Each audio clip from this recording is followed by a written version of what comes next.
Muito bem, queridos, sejam muito bem-vindos a mais um vídeo aqui do nosso canal. Vamos avançar no estudo da termodinâmica. Comentamos ontem sobre gases ideais, variáveis de estado, transformações gasosas. Hoje vamos estudar o carro-chefe, a famosíssima primeira lei da termodinâmica, aplicada especialmente aos nossos ciclos gasosos. Tá bom? Muita atenção, muita concentração. Esse assunto pega, hein, pessoal? Vamos lá. Vamos entender, pessoal, fundamentos gerais aí associados à primeira lei, tá? A primeira lei da termodinâmica, pessoal, ela é uma consequência bastante clara do princípio da conservação da energia. A gente aprendeu conservação de energia mecânica lá nos sistemas conservativos, né? Montanha-russa, aquela coisinha toda, energia no começo igual a energia no fim. Aqui é a mesma coisa. Claro que vão ser outros nomes, né, por assim dizer, das quantidades de energia que são utilizadas nos gases, mas o princípio é o mesmo, tá? A gente sabe que energia, mesmo ela não tendo definição formal, a gente sabe muito bem que todos os processos físicos, químicos e biológicos, sejam eles micro ou macroscópicos, acontecem por trocas ou transformações de energia, né? Princípio de Lavoisier: energia não se cria, energia não se perde, energia apenas se transforma de um tipo para o outro, e é o que a primeira lei da termodinâmica vai falar. Na análise da primeira lei da termodinâmica, pessoal, existem três tipos de energia que são envolvidas nas trocas e transformações. A primeira é o trabalho, a segunda é o calor e a terceira é a energia interna. De uma forma ou de outra, estas três formas nós já comentamos aí nas últimas 2 semaninhas, tá? Vamos avaliar passo a passo como que cada energia está envolvida, como que a gente calcula e especialmente os sinais destas energias, tá bom? Primeira energia, então, o trabalho. Pessoal, comentei um pouquinho na aula de ontem, no finalzinho da aula, você assistiu o videozinho. Energias envolvidas no que diz respeito ao trabalho. O trabalho está relacionado à variação de volume do gás, né? Por isso que transformações isovolumétricas, ou isométricas, ou isocóricas, o trabalho vale zero, ok?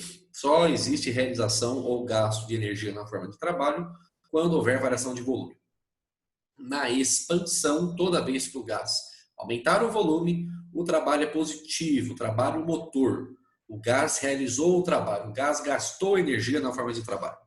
Na compressão, na diminuição de volume, o trabalho é negativo, o gás sofreu trabalho, trabalho resistente.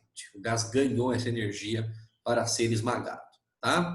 Para pressões constantes, pessoal, para transformações isobáricas, comentamos sobre isso na aula de ontem, o trabalho é P delta V, perfeito? P delta V, pressão vezes variação do volume, é assim que a gente calcula trabalho. Quando a pressão for variável, é o videozinho que eu te mandei, você tem que calcular a área embaixo da curva no gráfico pressão versus volume. Tem que ser pressão versus volume o gráfico para você calcular a área. Cuidado com isso, tá bom? Falando de calor, pessoal, haverá transferência de calor, nós vimos isso na calorimetria, quando o corpo estiver conectado a uma fonte, né? No caso do gás é sempre uma fonte quente, uma fonte fria, né? Um dos dois. Mas a gente viu que só existe calor quando há variação de temperatura, né? O corpo está em contato com o outro, que tem uma temperatura diferente, há o fluxo de calor sempre do corpo de maior temperatura para o corpo de menor, perfeito?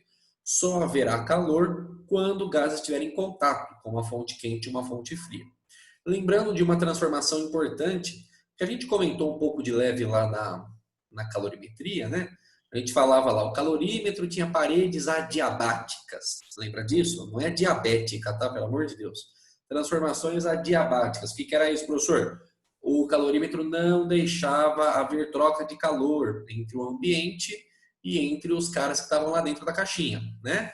Por isso que existe essa transformação especial, transformações adiabáticas, nas quais o calor trocado vale zero, tá? São transformações muito rápidas, onde não há tempo dos corpos trocarem calor com o ambiente, tá bom? Agora, pessoal, toda vez que o gás estiver em contato com uma fonte quente, ele vai absorver calor, né? E a gente viu isso na aula de calorimetria, que quando o calor é absorvido, ele tem um sinal positivo. Toda vez que o gás estiver em contato com uma fonte fria, ele vai liberar o calor. Aí o calor vai ser negativo. Então perceba, pessoal, que a outra energia, que é a interna, também vai ter a questão dos sinais. Mas estes sinais aqui, eles têm significados físicos muito importantes. não podemos nos esquecer de considerar sinais nas energias envolvidas na primeira lei. Muito, muito, muito cuidado com isso, tá bom? Terceiro e último tipo de energia envolvida na primeira lei é a energia interna, pessoal. A energia interna a gente comentou também um pouquinho quando a gente falou de calorimetria. A gente sabe que as moléculas estão em constante movimento, se tem movimento tem velocidade, se tem velocidade tem energia cinética, perfeito? Se você somar todas as energias cinéticas de todas as moléculas que compõem o seu material, no caso que compõe o gás, você terá a energia interna, soma das energias cinéticas de todas as moléculas. É claro, pessoal, que a gente não vai ficar somando mv² sobre 2 de trilhões e trilhões de moléculas, né? A gente vai buscar outras formas de calcular. Muito mais importante do que calcular uma energia interna, pessoal, é você lembrar disso aqui, tá? Energia interna, presta atenção. Energia interna é uma função exclusiva da temperatura. Como assim, professor? Se a temperatura aumenta, energia interna aumenta. Se a temperatura diminui, energia interna diminui. E a gente viu isso na parte de termometria, pessoal, né? Que temperatura está intimamente relacionada, mesmo não sendo igual, ao grau de agitação molecular. Quanto mais agitação, mais energia cinética. Quanto mais energia cinética, mais energia interna. Percebe? Então, à medida que a temperatura aumenta, a energia interna aumenta. Variação de energia interna, ΔU, vai ser um valor positivo. E o caminho contrário também é válido, né? Se ΔU é positivo, quer dizer que a temperatura aumentou. Se a temperatura diminuiu, ΔU menor do que zero, variação de energia interna negativa, energia interna diminuiu. Ok? Como a energia interna é uma função exclusiva da temperatura, se a temperatura não muda, a energia interna também não muda. Razoáveis para você? Sim ou não? Então, numa transformação isotérmica, a temperatura constante, a energia interna também é constante. Ou seja, o ΔU vale zero. Tá bom?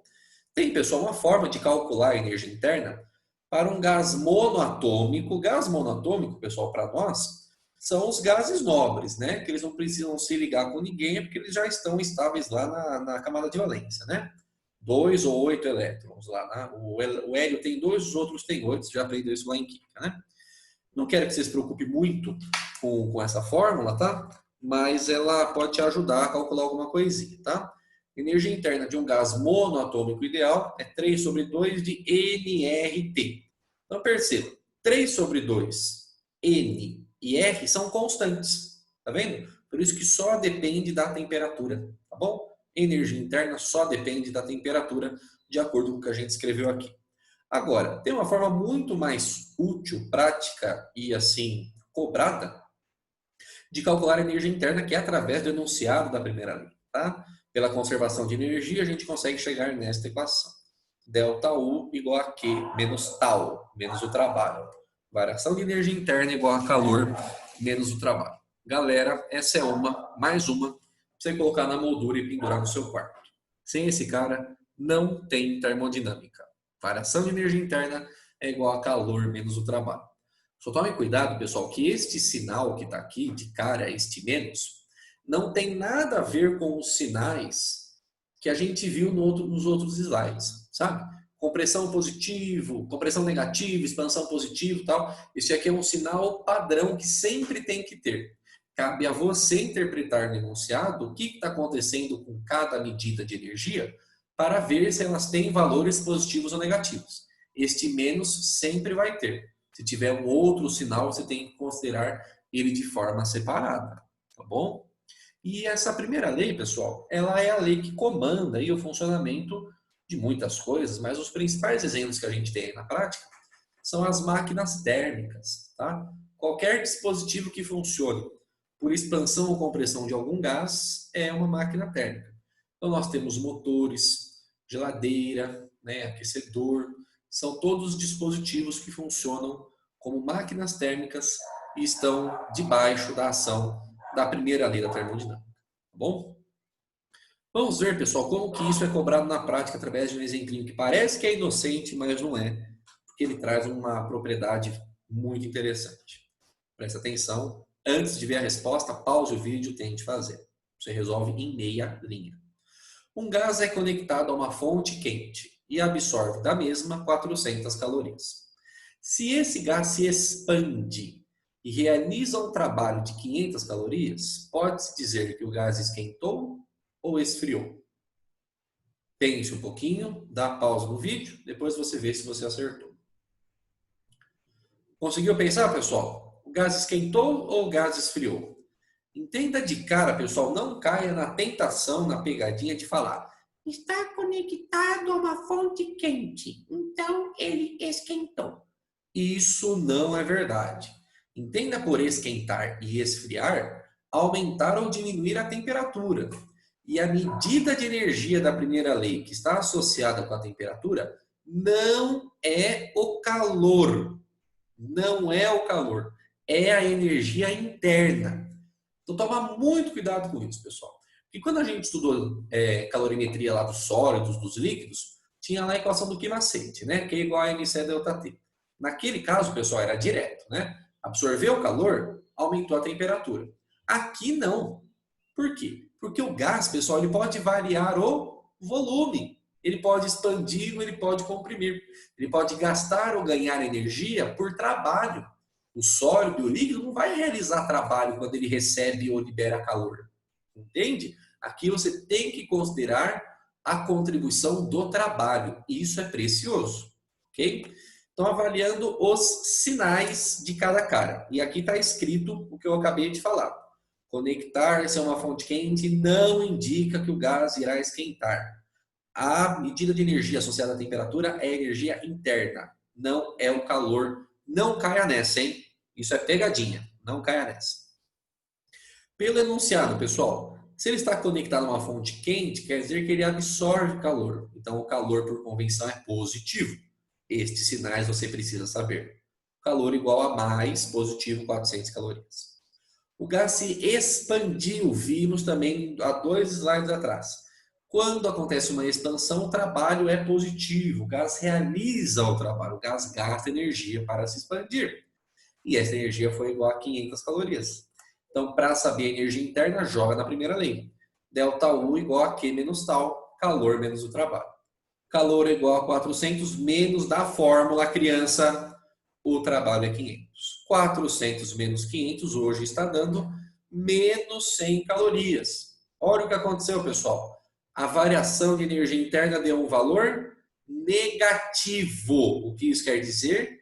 Que a variação de temperatura também é negativa, certo? Porque a energia interna é uma função exclusiva da temperatura. Portanto, o gás esfriou. Diminuiu a temperatura, porque ele diminuiu a energia interna. Percebeu? Então, estar conectado a uma fonte quente para um gás não é garantia que ele irá aumentar a temperatura. Você tem que ver o saldo de energia ganha pelo calor e de energia perdida pela expansão do trabalho. Se ele gastou mais energia do trabalho do que ganhou da fonte quente, o gás vai esfriar. Cuidado com isso, hein? Primeira lei da termodinâmica, tá? Mais um. O gás libera 250 joules quando está em contato com uma fonte fria. Sabendo-se que a sua energia interna caiu 100 joules, é possível saber se o gás expandiu-se ou comprimiu-se? Pausa o vídeo, tenta fazer, determine. Houve expansão ou houve compressão? Mais uma vez, pessoal, é a aplicação da primeira lei. Toda vez que você ver expansão ou compressão, quem vai mandar nisso é o trabalho. O trabalho é a quantidade de energia associada à variação de volume. Para isso, pessoal, interprete no enunciado os sinais das quantidades de energia que ele te deu, tomando os devidos cuidados. Perceba, o gás liberou 250 joules quando está em contato com uma fonte fria. Ou seja, pessoal, vai ser calor liberado, calor negativo. Olha aqui, ó, menos 250 joules. Tem que pôr esse sinal, senão você perde o exercício. Energia interna caiu 100 joules. A variação de energia interna, menos 100. Ok? Temos que considerar o sinal.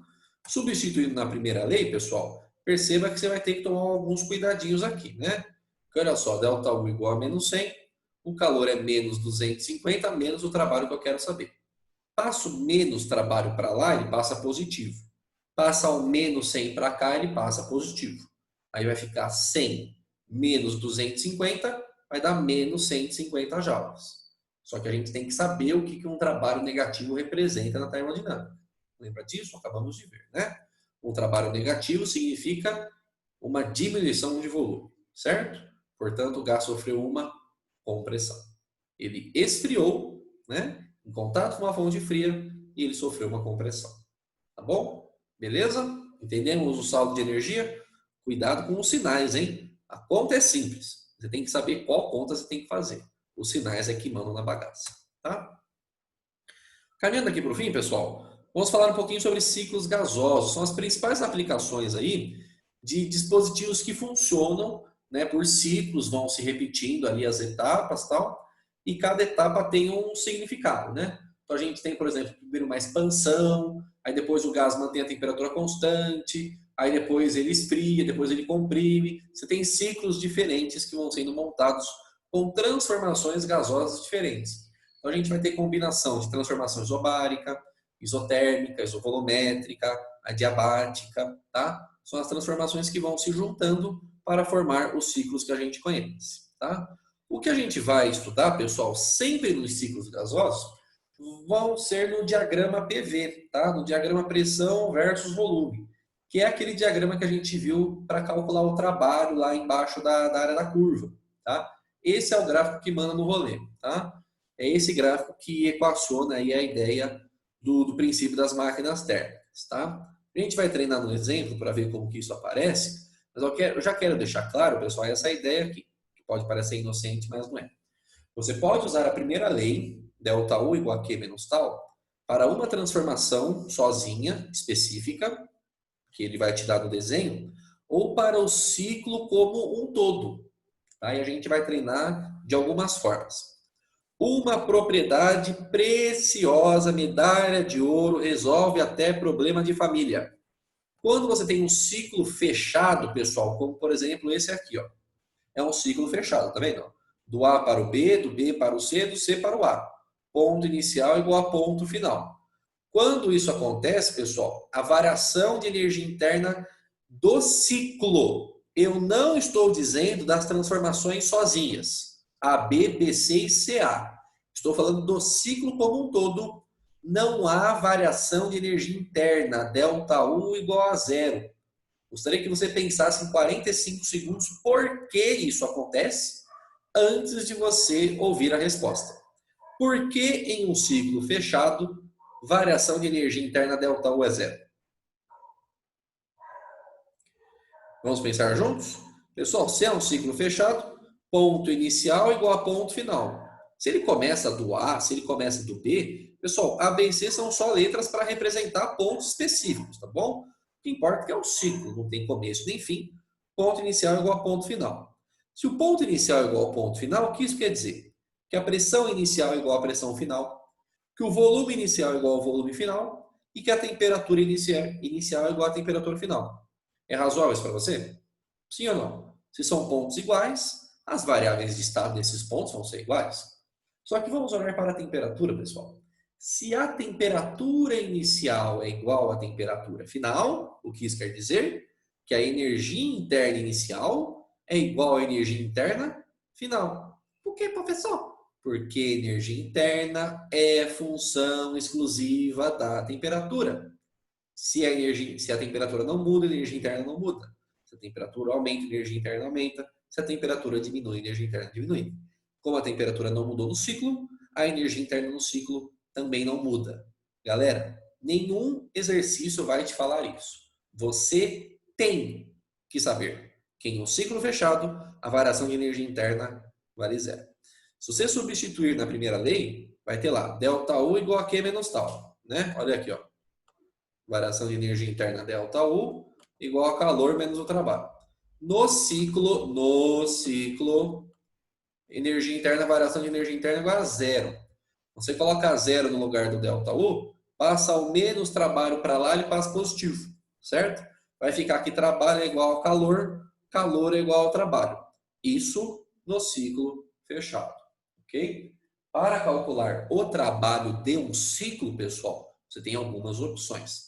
Você pode calcular o trabalho individualmente de cada transformação, da transformação AB, da transformação DC, da transformação CA. junta tudo para dar a transformação total. Às vezes isso não é tão simples de fazer, ou às vezes compensa, depende do enunciado, tá bom? Mas você pode também, pessoal, calcular a área interna do ciclo. Esse carinha aqui, aqui, dentro do ciclo, esta área, pessoal, corresponde ao trabalho, tá bom? Só para ciclos fechados, pelo amor de Deus, tá?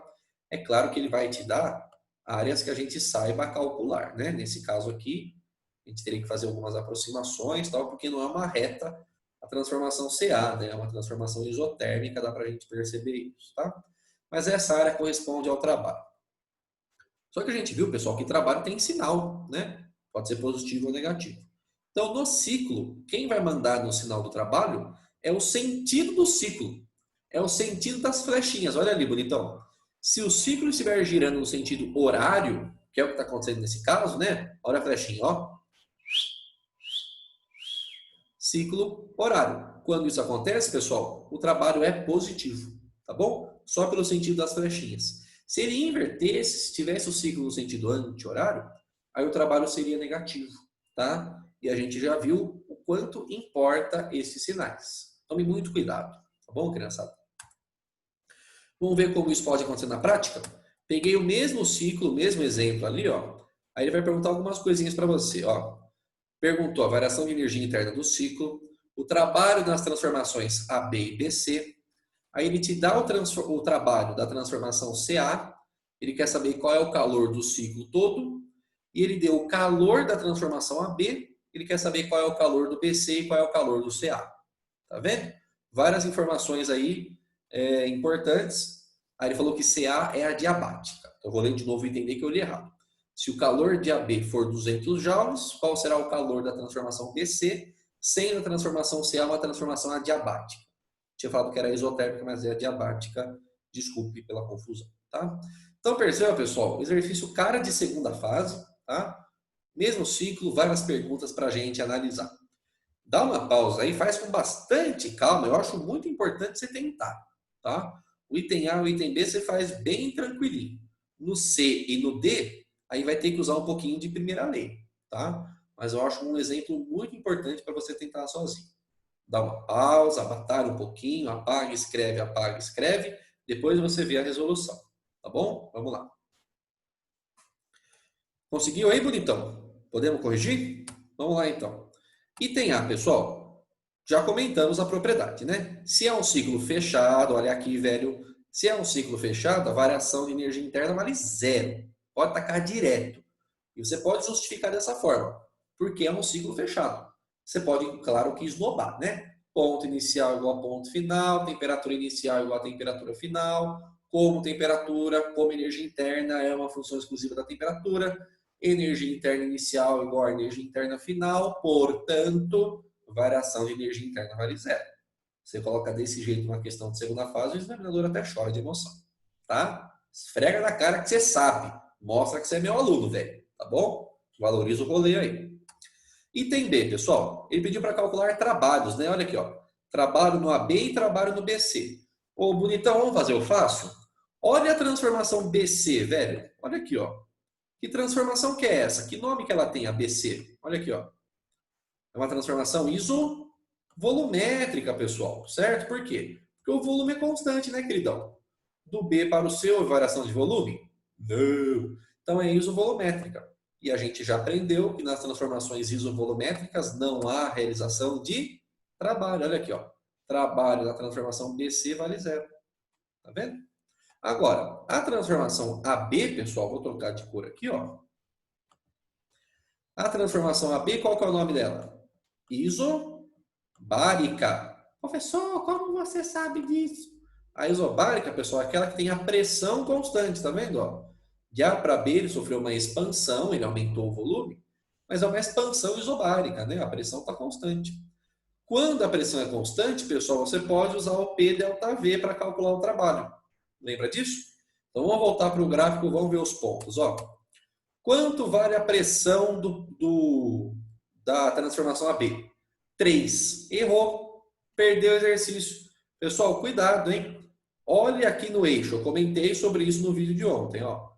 A pressão está em múltiplos de 10 elevado a 5 Pascal. Pascal é Newton por metro quadrado, né? Que é força sobre área. Então, pessoal, este valor 10 elevado a 5, você tem que levar na sua conta. Todos os valores de pressão estão multiplicados por 10 elevado a 5. Da mesma forma, todos os valores de volume estão multiplicados por 10 elevado a menos 3 metro cúbico. Galera, muito cuidado.